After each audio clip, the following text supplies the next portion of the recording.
All right, everyone. Welcome back to Liars Pacifist Podcast.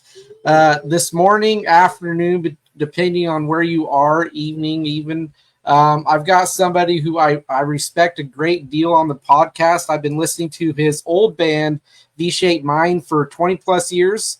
And I don't get bored of it because it's a timeless record. Brad Hursh, how are we doing, man? I'm doing awesome, Will. Thanks for having me. Yeah, it's a pleasure, man. I wasn't sure if you did these kinds of things, so I at least wanted to test the waters and see. Sure, I appreciate that. I've done a couple, here and there. And full disclosure, I'm, you know, these things. I'll be honest, it makes me a little uncomfortable in a way, just because, like, I know it's not quite public speaking, but one-on-ones I'm pretty good with. Public speaking, strangely enough, I can be on a stage with a guitar and address a big crowd, but sometimes I hear that a lot. Yeah, it's kind of strange how that works, but anyway, here we are.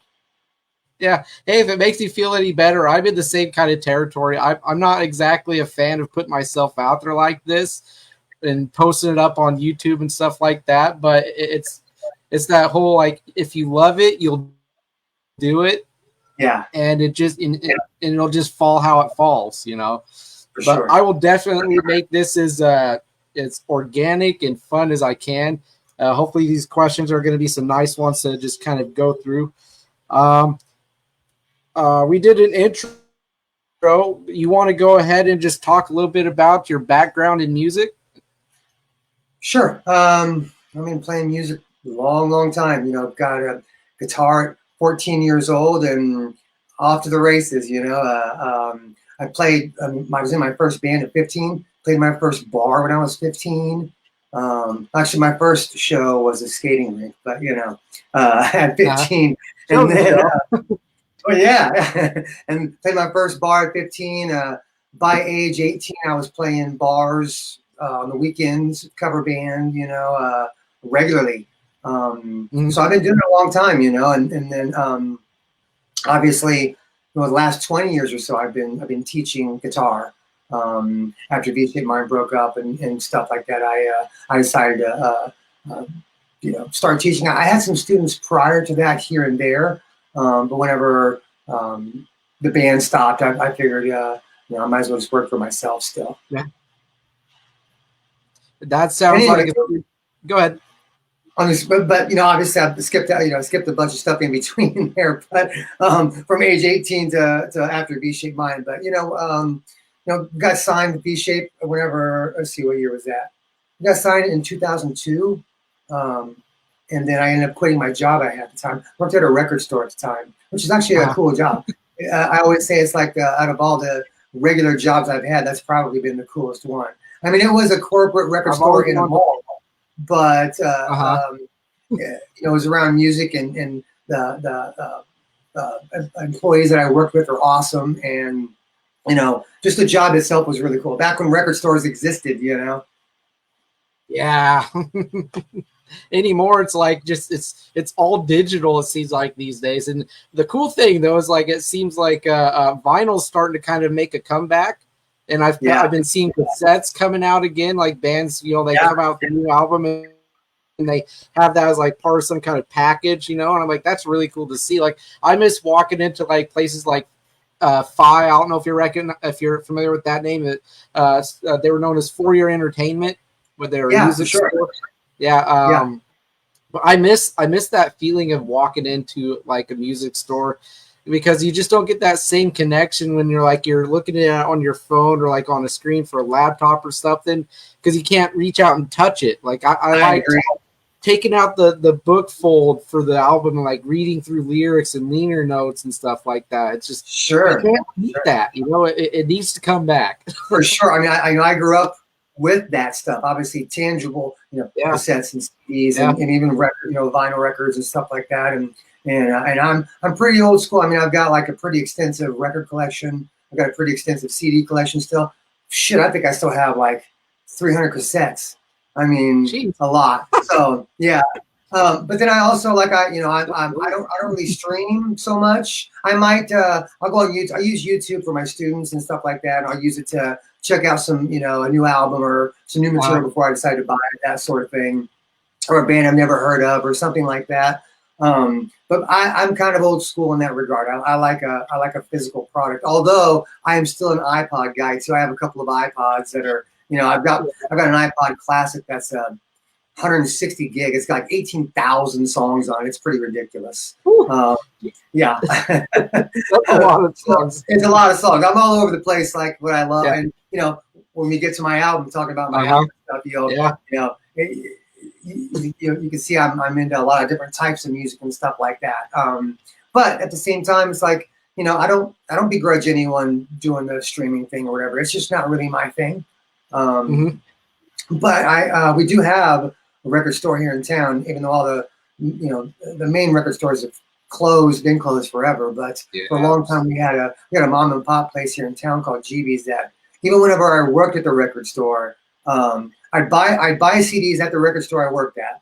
I would get freebies, promos from there, and then I would still go to GB's, the local record store, and I would still buy CDs there. Just a bit of a junkie, you know.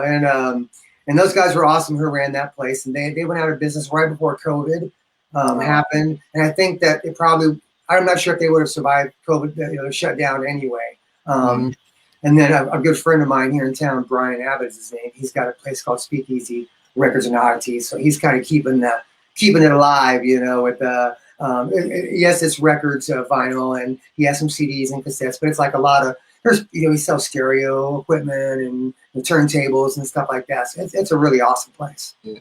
I don't ever want to see places like that just disappear completely. For sure, my heart would just be broken. Like same with like if I ever seen like for some God forbidden reason like stores where you buy your instruments from, you know, if that ever went away, like those are going to be some very sad days. Like and that's happening too. You know, I mean, you know, most things it's kind of like malls. You know, you go to malls are like ghost towns. You know, if they even are open anymore or exist anymore, because everybody does online shopping. And I understand the convenience, and I'm an online shopper as well. But at the same time, there's certain things like I want to, you know, have it in my hands. I want to try it on if it's a pair of shoes or whatever, you know what I mean? So it's a shame that everything's kind of going the way of the dinosaur in that regard. Yeah, it sucks. Like I honestly feel like when the pandemic ripped through our lives, it just uprooted a lot of people's like livelihoods, and it just decimated just like globally, and we're still recovering from it. It's probably going to still be another several years before any kind of normalcy even comes back into our lives with, you know, things having steady business, you know. But see, this is what I mean. I like going off on these little deviations, you know. It fills things in. It keeps the conversation going and interesting. So I did want to ask you, where did I write that down? So the time leading up to the reunion shows with V-Shaped Mind. And the funny thing is I didn't know that took place until after it had come and gone. Right. I don't know how I missed it, but I did because I go onto YouTube and I'll search for old footage of you guys. And I'll watch it. Out there.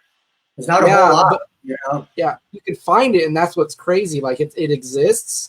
And like I just kick myself. I'm like, why didn't I have the means to go see a show when that was happening? And then I kicked myself again, 2018-19, I think it was, when you guys did. Yeah. You did a few batch of shows. One show. Huh? Just one show. Just one show, right? Yeah, one and done. That's all I wanted. Yeah, just kind of like a closure thing.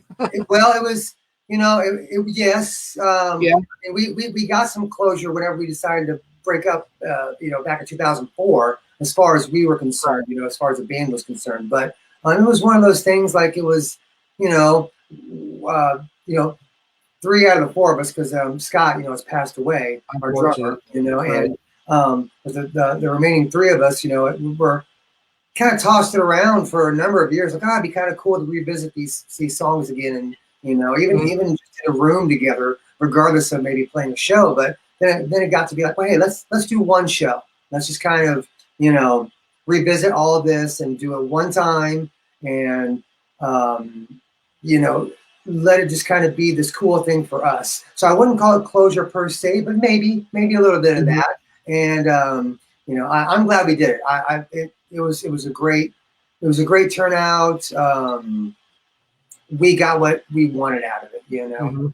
So and if I may say, you sounded great. Like, all you guys sounded just awesome. Like, your voice is still so powerful when you're singing those songs, and it's just like, and like, this is true in most cases. I think it's different when you're in person and hearing it, but even on the YouTube video that you can find of that show, yeah, you guys sound so much bigger and louder when you're playing those songs live. You know, it's interesting you said it. That was something we heard on tour a lot. That we'd meet people after the show and stuff, and they'd say, "Man, you sound heavier live than the record," you know. And you know, maybe it was just energy level. You know, I think that the album, I think the album sounds fantastic. David Bottrill, David Bottrill was actually the one that got us signed to Universal, and he produced our record, of course, mixed it. You know, what a great guy, and I mean,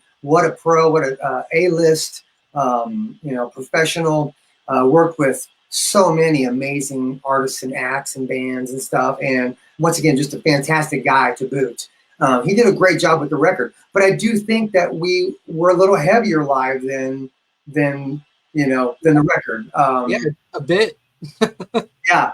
I mean, the record's heavy. The record is heavy, but you know, it's live. It's just like even more like just coming down on you, and just like, I feel like if I was there, I'd be feeling like the bass and the kick drum and just like the riffs in my chest, like I usually do at a show. And just, I live at shows, by the way. Like, live shows are my bread and butter, or music in general, you know. Sure. And if you ever get out there on like some kind of small tour, even just as yourself, or maybe you get a wild hair and you guys go like, "Hey, let's do one more tour," I'm gonna be there.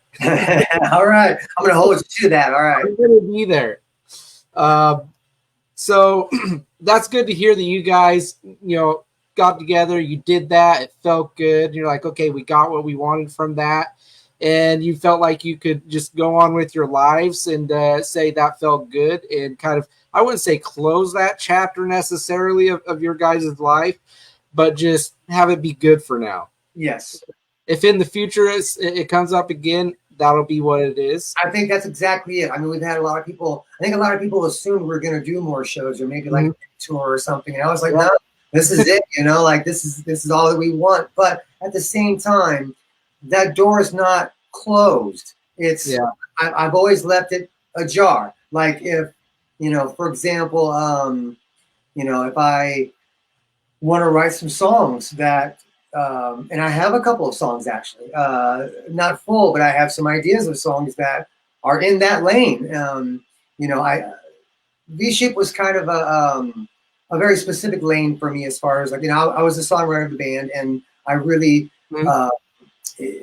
wanted to be kind of specific about where it was and not be too all over the place stylistically or anything. I wanted to be a heavier outlet, but yet at the same time have melody and retain certain elements of you know, not just full on assault, you know. So I intentionally kind of tried to stay in that lane from a songwriting perspective. With my solo stuff, as we're going to talk about, it could be anything I want. And I like that. I like that freedom too, you know, to be able to do that. So whenever I was in V-Shape Mind, I was writing for the material for Cul-de-sac and everything. I didn't entertain a lot of other outside song ideas, because I was so, you know, the goal at the time, you know, we wanted to get a record deal. I mean, that was what we really wanted, you know, and so there was a, once again, a conscious effort to be kind of definable, I guess, in that, even though I have a hard time defining what kind of band we were, other than we're a hard rock band, I guess. You know, yeah. I mean, I'm sure you saw people put you in the new metal category just because, you know, and I get it. Did. Yeah, I get it. And I think there were some elements in there for sure. I mean, you know, if I were to cite some of the influences, you might be like, "What the fuck are you talking?" You know, like, you know, you don't hear. Well, maybe I wouldn't be surprised. Who knows? Maybe you wouldn't be. After hearing my solo record, you probably wouldn't be surprised now. But at the time, if I said, "Oh well, you know, I like Elton John and Steely Dan and the Indigo Girls, and I like, you know, and Donna Summer," like, you're like, "What?" You know what I mean? There's some influences, you know, in there. I mean, obviously I could cite a bunch of others as well, but you know, the point being, I'm getting a little rambly. I apologize, but point being, the V-shaped stuff was kind of its very specific thing, and it was kind of limiting in a way as a songwriter. I remember at the time even telling the guys, like, you know, who knows how long this ride's going to last? We don't know. And I don't know if I want to be this same band in 10 years. You know, I may only have a couple of albums in me of this lane. But then again, that might have changed too. But I just wanted to be honest about stuff because of my love of other music and wanting to venture into other songwriting styles as well. Not to say that a band and a solo thing couldn't coexist, because obviously they can. We see it happen a lot, you know. But that was kind of my thought at the time. And so I haven't written much material in the way of V-shaped mind over the years. Although there's a couple little nods to it on my solo album. That absolutely is. And once again, I had a couple other song ideas that are existing right now that really do kind of fit that bill. So, I mean, will they be a solo? Will they be solo songs, or will they possibly be V-shaped mind songs? I don't know. We shall see, I guess. Yeah, it's a course that I say, if it were me in that seat, I would navigate it and let it just turn into what it's going to be, you know, and not like give it any kind of direction or expectation, you know. I mean, that sounds like how you like to create anyway. You just, it's like your mind is open and you just let the music go where it's going to go. Exactly. I think that's the best way to do it, in my opinion, too. Because then the music, like what I've noticed about your solo record, and it's just such a joy to listen to, is that it's not restrained in any kind of capacity. Like it just opens up and it goes where it goes. And every second of every song, you utilize it in really eclectic ways. And I've been saying that a lot when I've been posting about you and the solo record, because it's true. And it just, when you were saying with V-shaped mind that it felt limiting, the very last song on the record, if I remember right, and I'm pretty sure I am right, was ETL, right? ELT. ELT, right. And like, I remember when I got to that song when I first bought the record, and I had no idea who V-shaped mind was either, by the way. I do this thing still where if I see a record cover and it's interesting, I buy the album. I don't care what kind of music it is, I just buy it. And that's what I did with the Cul-de-sac. So I get to the last song on there and I was like, this is way different than the songs that precede it. And so when you were saying before that you were talking to the guys how you're like, hey, I don't know if I exactly have albums worth of stuff of this kind of music, was that song kind of like a compromise for you to have something different on the record, to kind of just like not have the same thing all the way through? That's a great question. I'll try to not be so long-winded about my answer here, but first off, I want to say I love that you buy records because of the album cover. I just had this conversation with my son, as I mentioned to you. He just turned 11. He just turned 11, and he comes in my back room and he'll look at album covers. And you know, and I was saying, I was telling him how when I was younger, I would buy records based on the album cover because it just looked cool. And sometimes we had no idea. I had no idea what it would sound like, and sometimes it was like, this is awesome, and sometimes like, oh boy, this is this is not what I was expecting. You know, good or bad, whatever. Yeah, good there. But ELT. Okay, so we got signed. V-shaped mind got signed in it was around October of 2002. As I mentioned before, I quit my job. We weren't going to go. We made the record in Vancouver, Canada, and we weren't going to leave until February. So I had November. I had about 3 months time in between. And although we had enough songs to make the record, and nobody, management, record label, producer, nobody said, hey, write some more songs. We need some more songs for the record. I felt like there was a few that weren't as strong as the other ones. Mm-hmm. So I put it on myself. I wrote 4 songs in that time period between getting signed and making the record. I wrote Glitches, Peel the Rind, Dangle, and I wrote ELT. And we demoed all them up in the meantime. And I sent them to David Bottrell and, of course, management and the, all that stuff. And all 4 of those songs made the record, actually. And I think there's some of the stronger songs on the record as well. I mean, not to discount. I think I'm very happy with the whole record, but I think that it just those 4 complemented the rest and just really I felt gave it a consistent body. I think.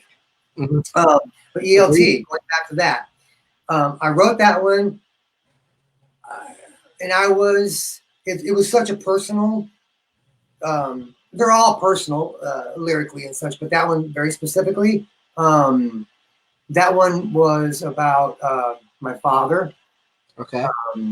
My dad killed himself when I was 8 years old. I'm sorry to hear that, man. And thank you. I appreciate you saying that. And so that was a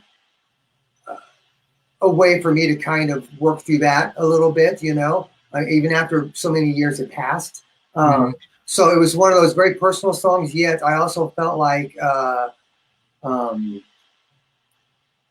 I wanted to share, but I was kind of hesitant to in a lot of ways. Anyway, during the course of the recording of Cul-de-sac, we're at the end of the sessions, and we had a little bit of time, and David Bottrell says, hey, do you want to record? Because he asked me early on about, do you want to record ELT? And I was like, I'm on the fence. I don't know if I want to or not. Mm-hmm. We were wrapping up with a lot of things in one studio, and he's like, well, we have today. Today to record this, if you want to. So we have the big grand piano and all that stuff and in the tracking room. And I was like, yeah, let's go ahead and record it. So we ended up recording it. And then I didn't know if I was going to want it on the record. So I was going back and forth on that. Because once again, it was such a personal thing that I was kind of, and it's so different from the rest of the material. That was another factor for me to be a little reluctant to go, ooh, are people going to go, what the fuck is this? Or, what's going on with this? So I ended up just biting the bullet and going, let's put it on, but let's make it the hidden track, the all hidden track thing. Yep. And it was put on there, and once again, pretty nervous about the inclusion of it. And I'll tell you, I got tons of positive feedback about that song. So it really made me kind of, it's kind of validating, isn't it? Like it kind of validates you, yeah. Yeah, and I was glad that I kind of put myself out there in that vulnerable way too. And then without even really thinking about it, to kind of answer your question too, without even really thinking about it, because we didn't know that we were only going to make one record. We didn't know that we were going to have label issues and all these things that went down and, that weren't so positive.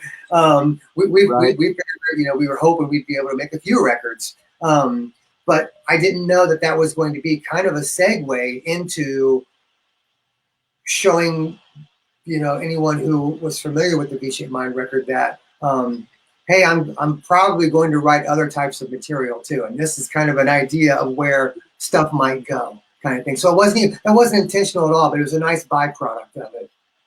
Yeah.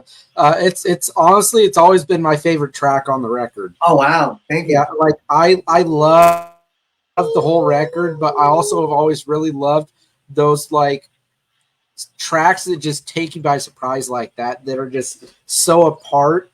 Because a lot of bands like to shy away from that stuff, because some of the reasons you mentioned, because they're not sure how it's going to not translate, but go over with the fans and stuff like that. But I honestly think that in a lot of cases, it actually ends up being those like sleeper hits with the fans because of how different they are. I agree.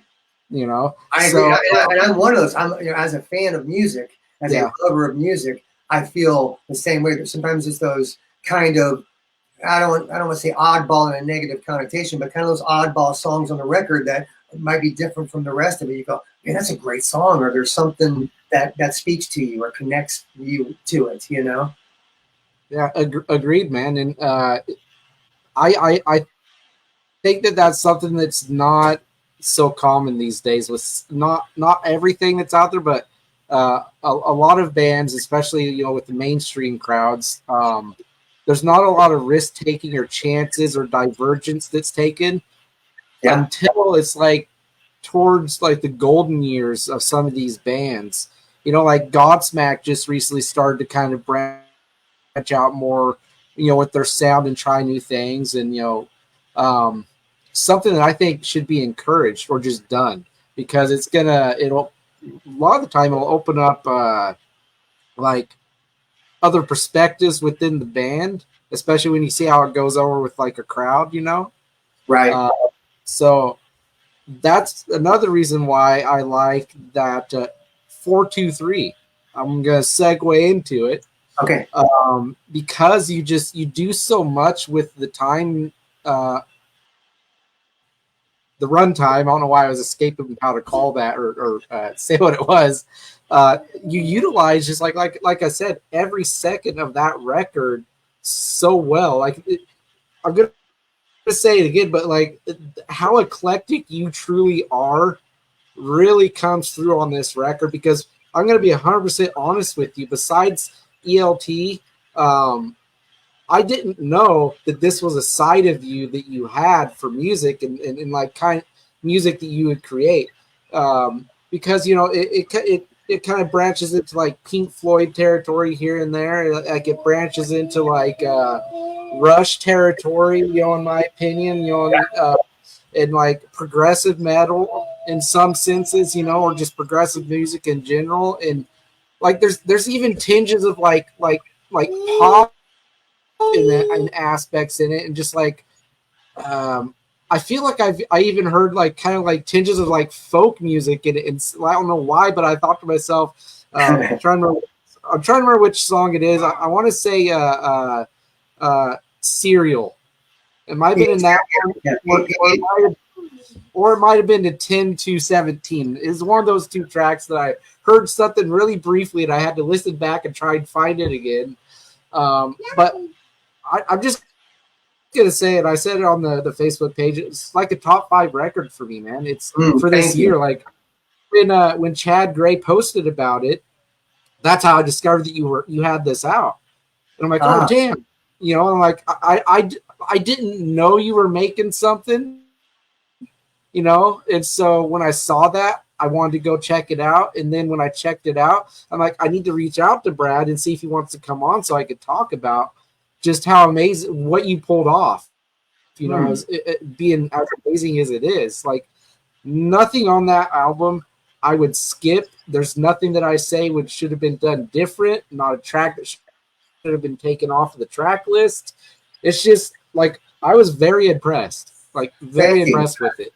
Very, very, very kind. All those kind words I very much appreciate. You know, it's and you're right. I mean, I feel like, you know, creative people, you know, are all a product of their influences, you know, and and the trick is not blatantly stealing because everything's been done. I mean, like, you know, from in a musical sense, there's only so many notes, there's only so many chords, only so many progressions, only so many melodies, riffs, et cetera, you know. And it's all been done. It's tough to really have any sort of original take. But I think that once again, all we can do is like try not to rip off too blatantly, you know, anything. But yet, I'm totally fine with wearing my influences on my sleeve. I'm totally fine with letting you know that I love the Beatles, letting you know that I love Prince, letting you know that I love, you know, so many things. And I also love,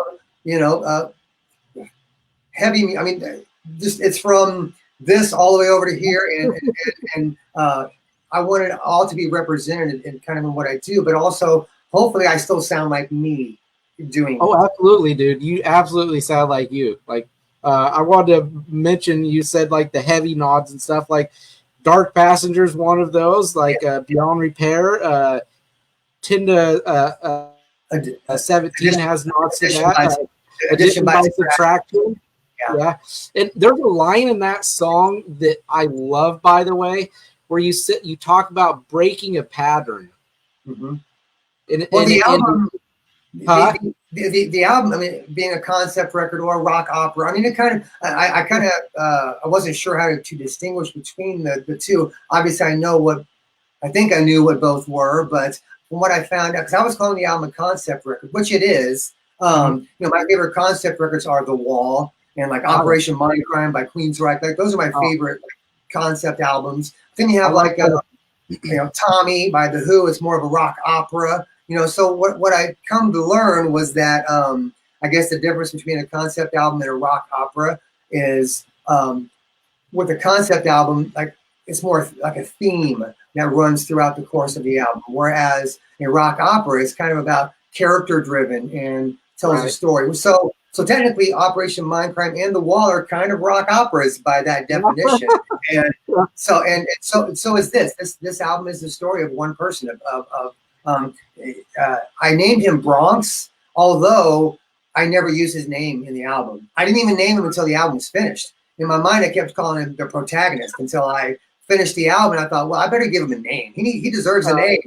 So I named him Bronx. But it's the birth to death story of him. And in a nutshell, it's I wanted to touch on the topic of mental health, and I think that's something that isn't talked about enough. I mean, we more so these days, and I think about, my personal struggle with that, from my personal childhood things, and my father. This is not my story, but I'm absolutely in here. And so are some of my friends. The character of Bronx is a combination of me, a couple of my friends, a few of my friends, and fiction. So, which is refreshing to me to be able to write that way, because although scary and foreign to me, the idea of a storyline and characters and made up things, yet intertwined with my own personal life. There's a lot of, like I said, there's a lot of little lines here and there that are absolutely my life and my friend's life, but yet I can wrap it up in fiction as well. So while it was kind of foreign and scary to me, it was actually really cool to be able to do that, to be able to kind of take it let the song go where it wanted to go, much like you alluded to earlier. And that's exactly what I did. I let the songs go where they wanted to go. And with his childhood trauma that happens, the song In Real Time. I still carry mine around. Yeah. The song In Real Time is where it begins for him, where his Dark Passenger, which is depression and anxiety and these things, these mental health struggles. That's his Dark Passenger. Some of us deal with it in different ways, whether it's self-medication by drugs and alcohol, or it could be any sort of, Bronx's case, it's more, I was going to say something a little more vulgar, but I would say more sex related, although I don't delve too deep into that yet, but Beyond Repair kind of spells that out a little bit lyrically, that because ultimately all he wants is love. He carries this childhood trauma, this Dark Passenger that develops inside of him, which eventually starts to drive the car, starts to take over, and he's becoming a person he doesn't want to be. And all he really wants is love, like most of us. I don't know, not to sound like a fucking hippie or something, because I'm not, but all he really wants is love and to be loved. And that's hard for him because he doesn't understand it so much, because from age 10, he's had to deal with some pretty heavy duty stuff without saying it all. It's in the story, it's in the album, but and the Dark Passenger, I kind of equate that almost like if you believe in Satan kind of a thing. You know what I mean? Like the devil. Like the devil's not gonna be like, ooh, I'm the devil. You know, he's gonna be like, if you believe in that sort of thing, hey man, you know, I got you. Like, you know, come with me. I'll look after you. I'll take care of you. And then it's gonna turn on you, much like the dark passage does. Much like any sort of addiction does. Alcohol works until it doesn't, and then it turns on you, and it becomes your enemy at that point. You know, I know from my perspective, not that I had a major alcohol struggle, but I was getting pretty dark in my own personal life for a little while there, you know, until my son was born, and then I had a revealing of my own and realized that I had some fucking shit down deep that I gotta address. I gotta work on it, and so I used those elements of my life and my story to use in Bronx's life and his story. There's different circumstances, but there's a lot of revealing. You know, the song "The Revealing," and then "Dark Passage." Addition by subtraction is the okay. You know, because basically, like in "Dark Passenger," for example, the coda piece is, I named it "His Retort" because Bronx is singing about his dark passenger, and the dark passenger is actually the end saying, "Hey, you should have known better, man. You know, so you can kill me. What are you going to do about it?" Kind of thing. You know? So that's where like the dilemma lies. You know, what I'm aware now of this mess that I'm in. Now that I'm aware of it, am I going to do something about it, or am I just going to be complacent and let the dark passenger kill me before I kill it? So that's kind of where addition by subtraction is the battle scene, if you will. Right. That's why it's heavier, because that's another reason why, like stylistically and musically, it goes different places, because I try to make a conscious effort of the music kind of reflecting where the story went. So like at the beginning of the story, for example, like he's here when he's born, you know, and the parents are super excited because that's all they wanted was a family. That's why it's like kind of bouncy and kind of happy, and, you know, and as the story gets darker, the songs get a little darker, and the way that I sing the songs gets a little more aggressive, and you know, so there was a conscious effort for all those ingredients. I mean, I didn't know if that was going to all work out, because I didn't have a story or songs. I actually wrote it and recorded it as I was going, and I did it out of order. Like "Dark Passenger" was the first song I wrote for the album, and it was kind of it was the catalyst. It was the here's what I can do with this, and here's kind of the storyline. Although I didn't have any specifics of the storyline, I had guidelines, and I would write a song. Like I wrote "Dark Passenger" first, and then the next song I wrote, I think, was "Flowers," which was later on in the story. And then I wrote "He's Here," which is the first song in the season. So I'm bouncing all around with hopes that eventually it's going to meet up, you know, story-wise. And addition by subtraction was the very last song that I wrote and finished for it. Which is like a completely, once again, it's kind of like, you know, shooting a movie. You shoot scenes out of order and non-linear and stuff like that. That's kind of how I did it. You know, I didn't know if it was going to come to fruition. It was more just an exercise of an idea that I had that I wanted to complete. But I mean, it was over 2 years from conception to completion. So, and once again, I didn't know if it was going to line up towards the end, and I knew I had some loose ends to tie together. And once I finished with addition by subtraction, and I listened to the record throughout, I thought, wow, I sure got lucky with that, man. It all came together. All right. It absolutely does flow. It's cohesive. It's all those great things I've already said about it. My kiddo wants some water. If you don't mind me go filling this up real quick. You can go right ahead. Take your time. All right.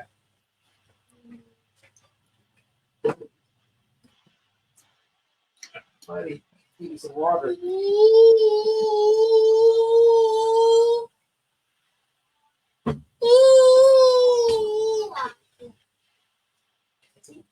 There you go, bud. Go have some fun.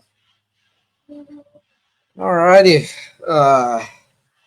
When I got to addition by this jumbling my words. Thanks, buddy. Addition by subtraction. it's not the last song on the album, but it's interesting that you say it was the last one that you recorded for it, right? Last one that you wrote for it. Yes. Yes. It does, in a way, it does sound like kind of like the climax of the story, as far as like an epiphany happened or some kind of like revelation or Sure. shift in like the mindset happening, Yes. you know? Because Yes, like exactly. you mentioned breaking a cycle. Exactly. Like midway into the song, that it stops with you.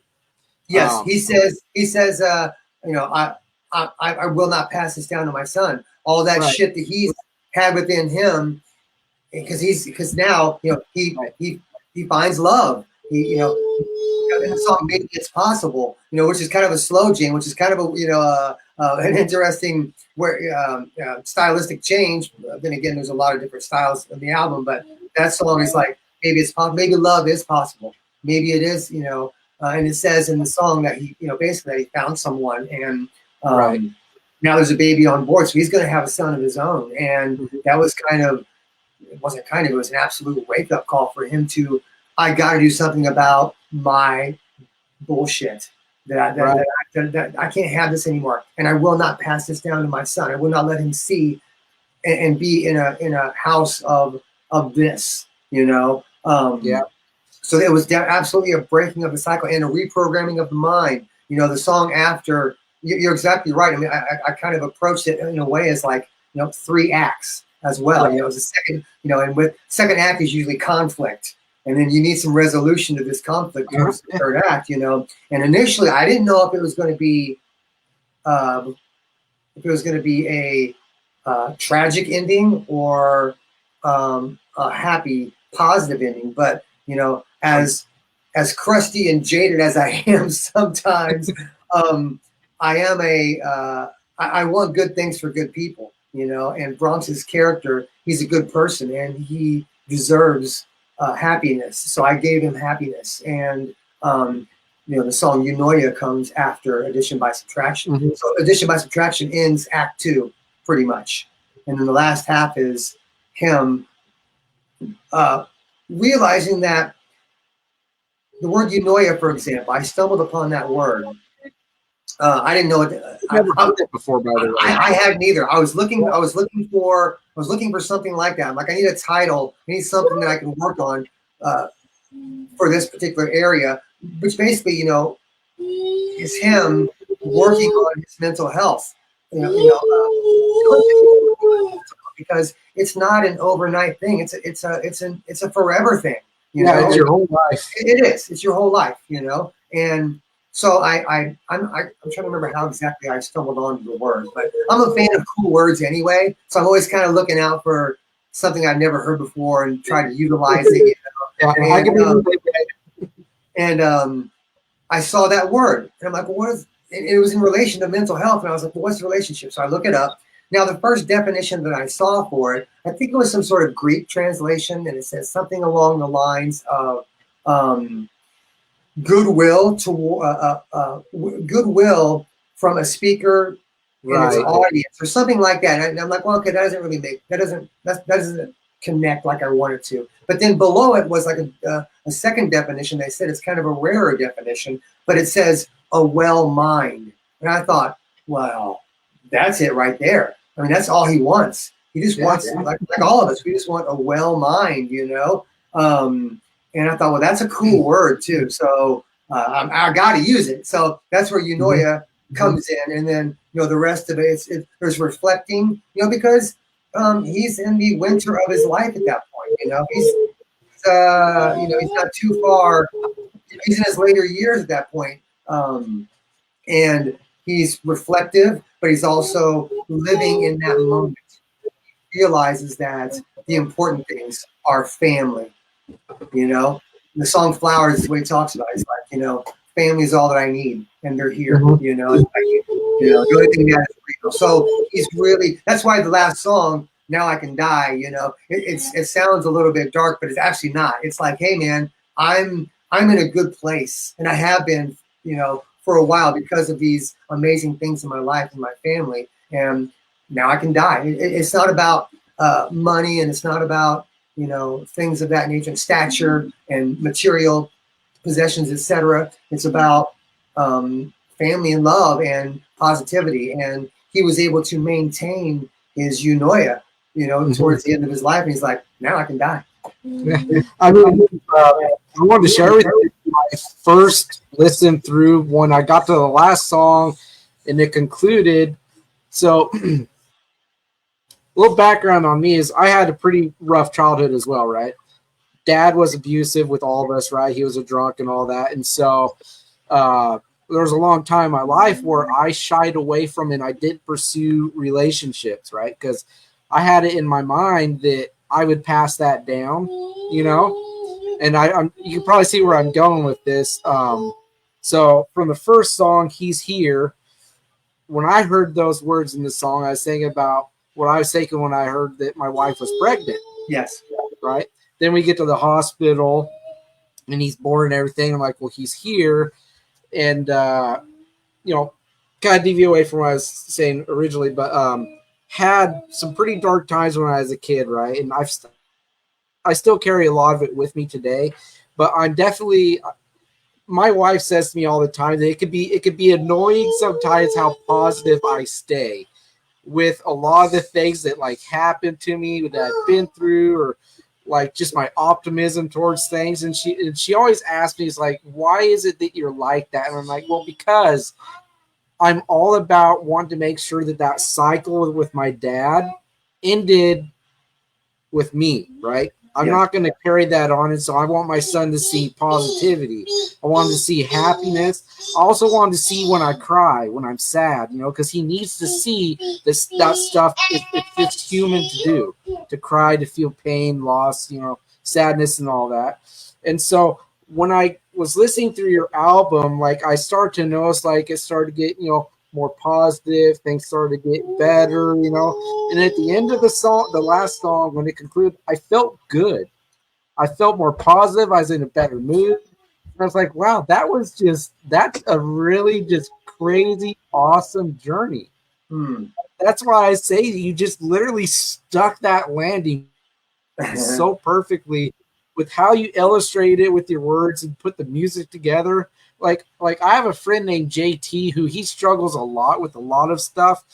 He's an eclectic, right? So he, I don't know how to explain it, like to do it justice, but he struggles a lot with being positive, being happy, and so I want him to check this record out because I think it'll do for him what it did for me and leave him feeling happier and positive. And like the rest of my day when I first heard it, I'm like, man, this is great. I'm gonna go outside. I'm gonna take my kid to the park. I'm gonna have fun. I'm gonna be positive. I'm gonna say hi to people. It's like I say bravo to your record, man. Like that's that makes me feel awesome. Yeah. It really does. I mean, that's a massive compliment. I thank you for that. Yeah, like I want more music. When you're ready to put it out, by the way, like I need to hear what you're going to do next, whatever it is, V or your solo or something new. I just want more because like, I think these like 20 plus years, like you've grown so much from who you were back in V shape to your solo record that I want to see what else you could do.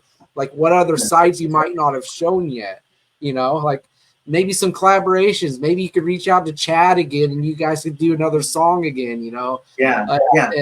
Something like that. I don't know. Sure. Well, it's interesting you say that. I mean, because I'm not sure exactly. Like, a part of me is like, and I know everyone feels. I think anyone who creates something is a creative person, whether it's a painter or maybe an actor or a musician or whatever. Most of the times they feel like their latest work is probably their best work, and I do feel that way. And that is not a slight against anything I've done prior because I'm extremely proud of Cul-de-sac and V-Shaped Mind. I to this day, I don't listen to it often, but whenever I do, I smile because I feel, wow, man, I still feel really, really proud of that, that we did that. Yeah, it's timeless and really well done, Thank you. Yeah. And, but I do feel like this album is the best work I've ever done. And a part of me goes, and maybe it's my insecurity, like, I don't know if you know, back in my mind, you know, I don't know if you can do any better than that, dude. You know, like, I mean, but do you have to do better than that? I don't. Right? That's a great point. I don't have to do better. I just try to keep, you know, because I do it for me regardless, you know, and that's it. I mean, I really had no intention of releasing this, to be honest with you. Well, I'm glad you did. And so thank you. And so I finished it, and I thought, man, I'm super proud of this. I was just going to give it to my friends and my family. I mean, I've been, you know, I've done some songs over the years where I just record them and I just give them to my friends and family, and that's kind of what I thought about this project. But I felt so strongly about it when I finished it. I thought, well, you know, I'm not planning on, you know, I have zero desire to try to go to the next level with it. You know, I'm not looking for a record deal. I'm not looking for anything like that. I just do it because I love it. And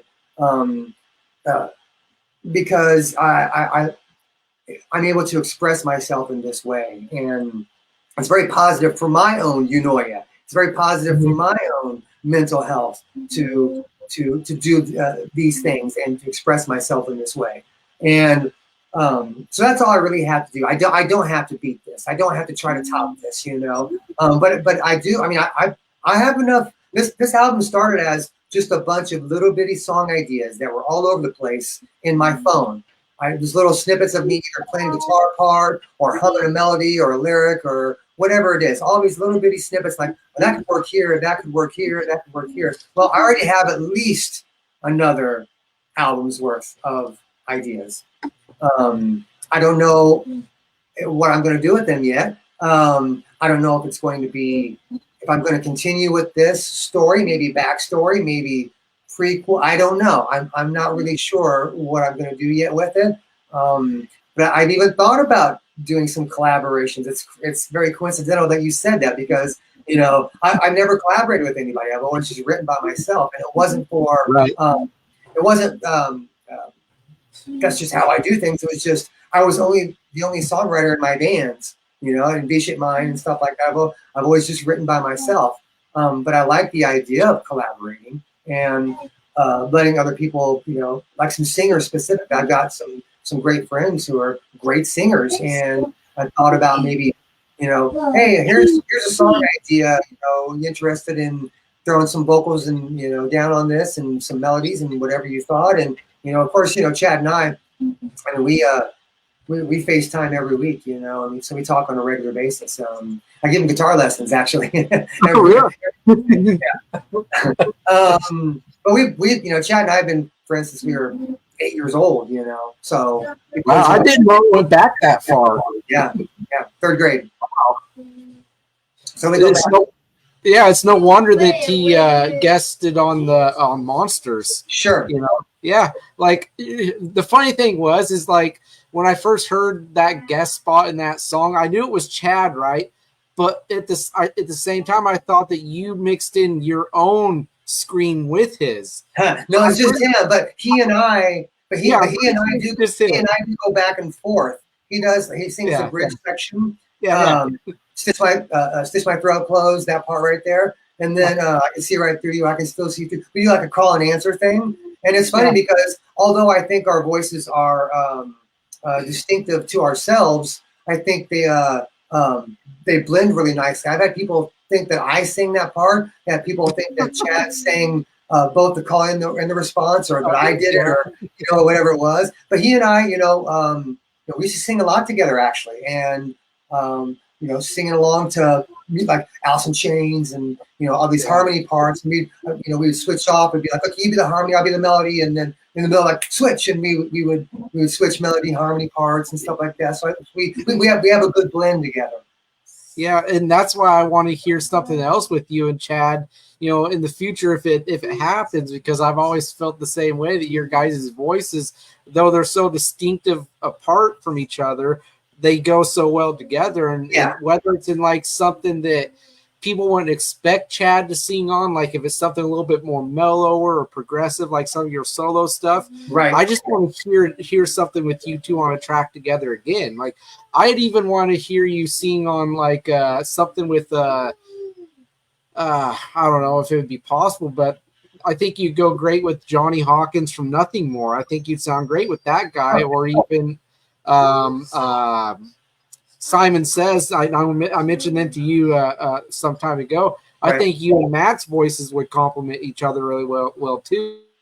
Like, but we'll see what happens, right? I mean, you never know. Sure. You never know. You know, I'm open to lots of things. You know, it's if it's a cool thing, I'm open to it. You know. Yeah. I want to touch on, because I think it's really cool, before I start wrapping this up, I love that you teach music and guitar, and I wanted to ask you how you kind of touched on when you started doing it, and then when you actually started doing it like more dedicated. Like how does that how do I want to word this? I get the impression that it's a really fulfilling experience for you, being able to teach kids or people that are, you know, our age or older an instrument, because you said you play multiple instruments, right? So I'd imagine drums, bass, like you mentioned, and stuff like that. Yes. Does that feel like a second calling for you, even though it still is geared in music, to teach for sure the guitar and other instruments? Yeah, absolutely. I love, I mean, I get a lot of personal satisfaction out of seeing someone do well in that arena. You know, you see someone come, and whether it's, you know, a kid, or even, I mean, I've had students that, you know, were 10, and I've had students that were 60, and to see, no matter what age or you know, I was going to say what level of playing, but mostly, like, when you have someone who's never touched an instrument before and they get the bug for it, like I got it, you know, I love to see that. I love to see when someone, you know, when the light bulb starts going, like, oh, and they really take to it, and then they excel at it. Man, that's, I get, I mean, it's so gratifying for me in that regard, you know, so I love it for sure. Yeah. And I think that, and it's about communication too. It's about, and I think that's one thing, like, being a teacher has also made me a student again, if that makes sense, because I have to learn.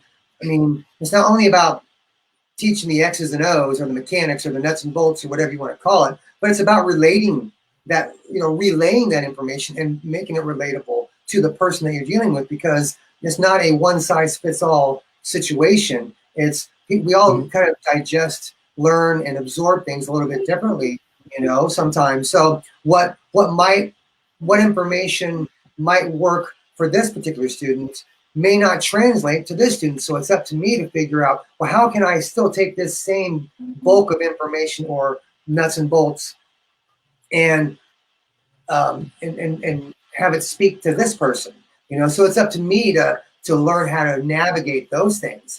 And even, like, from a musical perspective, like, I've learned so much by being a teacher, because I have to explain. I can't, not just showing, well, here's how you play this. You know, you got to break it down and really kind of understand how a lot of things work. And I think one aspect that I've that helped me with that probably was, in pretty much every band I've been in, I've always been like the, you know, musical director of sorts. Every band needs somebody who's kind of directing things to a degree, like, you know, making sure things are solid from a performance perspective, making sure everybody's parts are on point, you know, all that stuff. And that's always been kind of my job in every band I've been in since I've been a teenager. You know, I never wanted that job. It just kind of happened to me, and I kind of just assumed that role, you know. But at the same time, I enjoy it as well. So I think by me always wanting to, I kind of consider myself a student of life. You know, I want to be better at everything. I want to be better as a human being. I want to be better as a father, as a husband, as absolutely just every aspect, you know, and a teacher and musician, all those things. It's like, you know, I've been playing music, guitar specifically, most of my life, and I can learn new stuff every single day. It's like, keep learning, you know what I mean? Keep absorbing, keep growing. And I think that when we stay in motion, it also kind of keeps us a little bit perpetually young at the same time, or at least young at heart. Yeah. I think that's important, Yeah. to have that kind of, kid-like wonder, almost like the song "Eating Cereal, Watching Saturday Morning Cartoons." That song is about the wonderment of childhood and how everything is just like. Yeah. And the lyric was when everything was time well spent. That just means like when you're a kid, like everything's cool, everything's awesome. You know what I mean? And we can kind of I meant to bring it as an adult, like. It's hard to maintain that sometimes because we got a mortgage and we got a car payment, we got a job, we're navigating all these rough waters sometimes, and it's really easy to be just a negative person because of the world we live in and the media and just everything, social media and lots of things. It's really super simple to be an asshole, and so if we can kind of have that's still that childlike element of don't let things just drag you down, and don't get too overwhelmed. Try to be in awe of things, try to have wonderment, try to grow and absorb and just be all those things. So I try to put all those elements into just me as a person. So I hope that it extends into everything that I do at that point. I agree with you. Every bit of that. Like, it's kind of like a philosophy that I have too. Like, I don't there's people that grow up and then they basically completely lose that wonderment you talk about. They lose that hunger to discover something, learn something new, to all that stuff. Like, I'm the kind of person who I never wanted to discard or lose the inner child, right? I still feel like I'm very much in tune and in touch with the inner child because I am constantly wanting to learn something. I'm constantly wondering about things, like with music, especially. Like, I have never stopped searching for something new to listen to, some other band to start supporting. Like, that started when I was about 5 years old. Like, I remember the first band I heard and actually stuck to and listened to was Ted Nugent. Right, nice. My dad put his cassette in his speaker system he had. And he turned it on, and his famous riff came on. Right, and it started from there, and it just hasn't stopped. And I think that's part of the inner child in me is just I'm always wanting to discover more.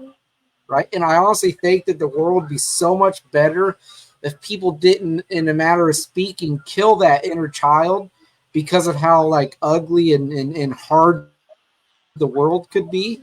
You know, I feel like if you kept the inner child alive, I feel you could better handle stuff like that. I agree. Does that make sense? That's how I feel.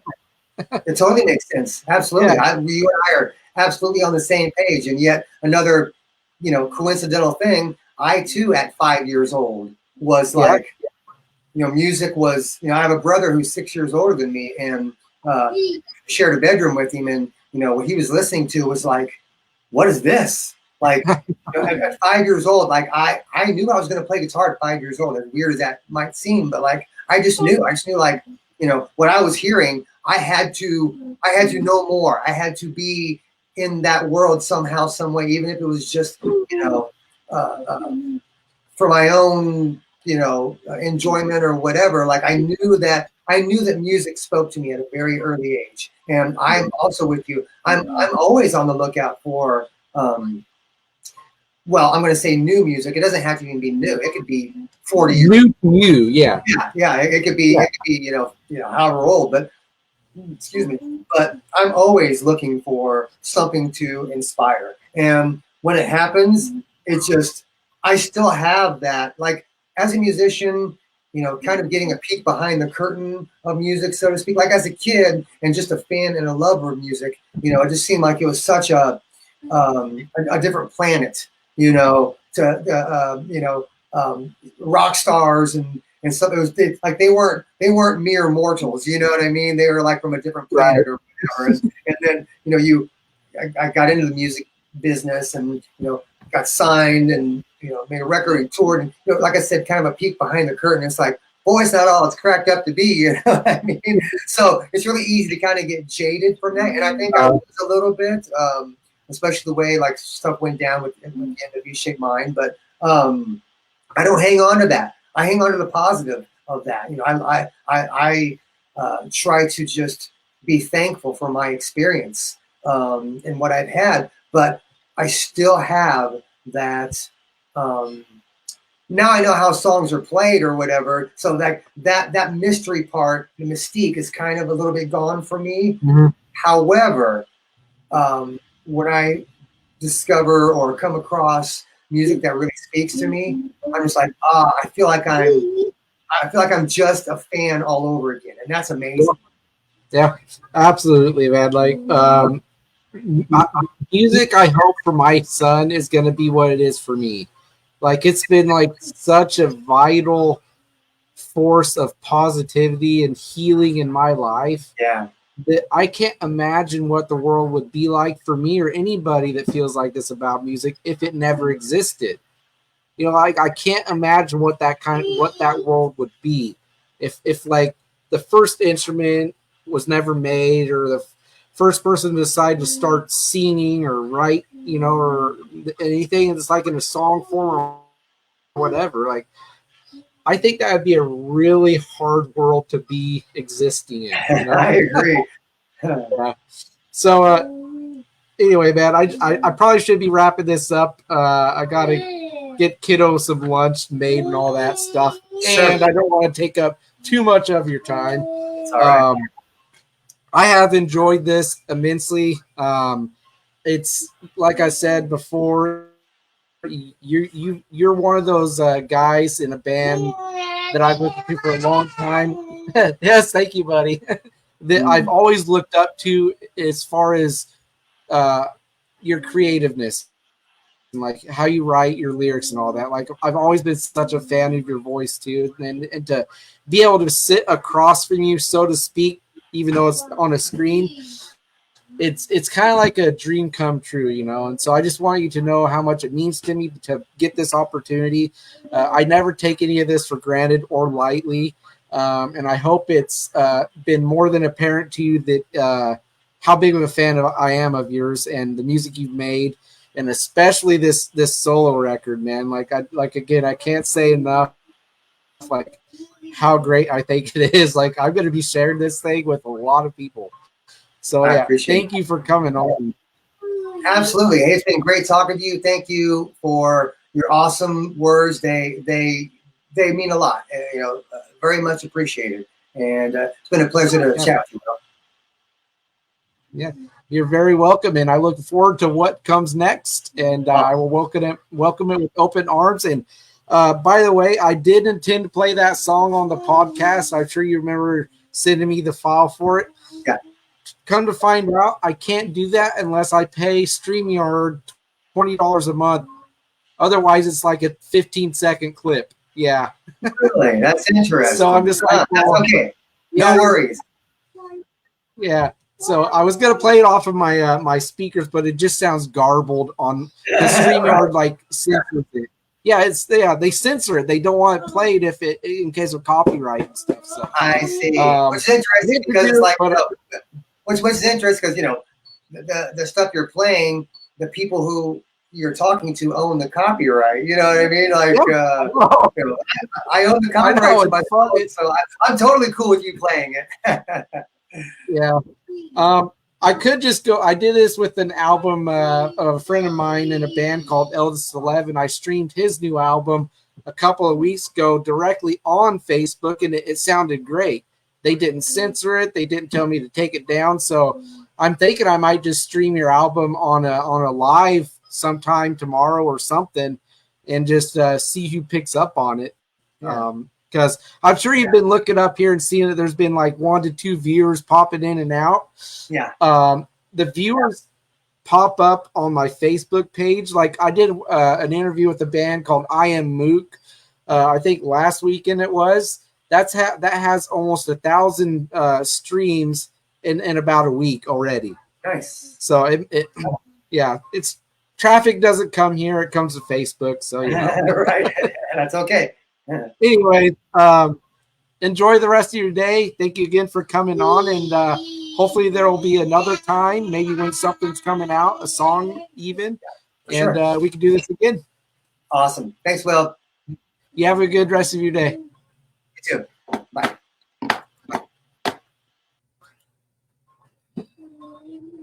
Well, that was a freaking great episode. Love that one. I'm gonna post this up as soon as I get it downloaded, and listen to 423. It's a freaking awesome record. Again, Brad Hursh was my guest, and I hope everybody enjoys this when you watch it later, and more to come. Have a good one.